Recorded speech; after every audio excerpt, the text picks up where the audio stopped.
আসসালামু আলাইকুম। আমি নাসির মোহাম্মদ অপু, শেরপুর এন্টারটেইনমেন্ট থেকে। চলেন জেনে আসি আজকের প্রতিবেদনটি।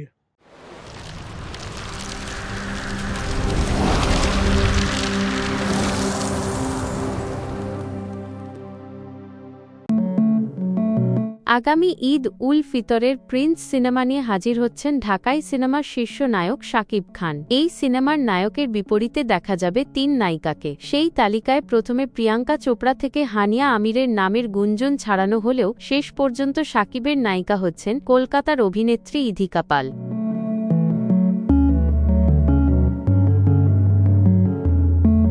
সিনেমাটির সঙ্গে সংশ্লিষ্ট সূত্রে দেশের এক গণমাধ্যমের খবর, প্রিন্স সিনেমায় নায়িকা হিসেবে চূড়ান্ত হয়েছেন ইধিকা পাল। সবকিছু ঠিক আছে, এখন শুধু আনুষ্ঠানিক ঘোষণা বাকি। প্রায় ২৮ লাখ ভারতীয় রুপিতে ইধিকার সঙ্গে চুক্তি হয়েছে, যার মধ্যে ইতিমধ্যে ১৫ লাখ রুপির অংশ দেওয়া হয়েছে। তবে প্রযোজনা সংস্থার আরও একটি সূত্র শেরপুর এন্টারটেইনমেন্ট অনলাইনের কাছে দাবি করেছে ২৮ লাখ রুপি নয়, ১০ লাখ রুপিতে কাজ করছেন ইধিকা।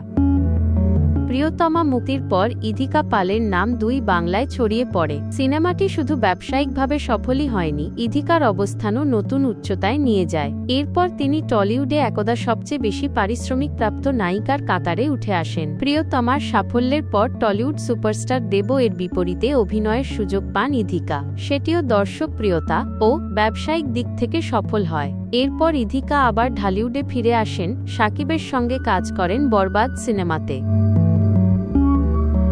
প্রিন্স সিনেমাটি ৯০ দশকের ঢাকার আন্ডারওয়ার্ল্ডকে ঘিরে নির্মিত হচ্ছে, যেখানে থাকবে ক্রাইম, লাভ, অ্যাকশন ও ইমোশনের সমন্বয়। সিনেমার পরিচালক হলেন আবু হায়াত। গল্প লিখেছেন মেজবাহ উদ্দিন সুমন, চিত্রনাট্য করছেন তিনি নিজে, মোহাম্মদ নাজিম উদ্দিন। নাসির মাহমুদ অপু, শেরপুর এন্টারটেইনমেন্ট, ঢাকা।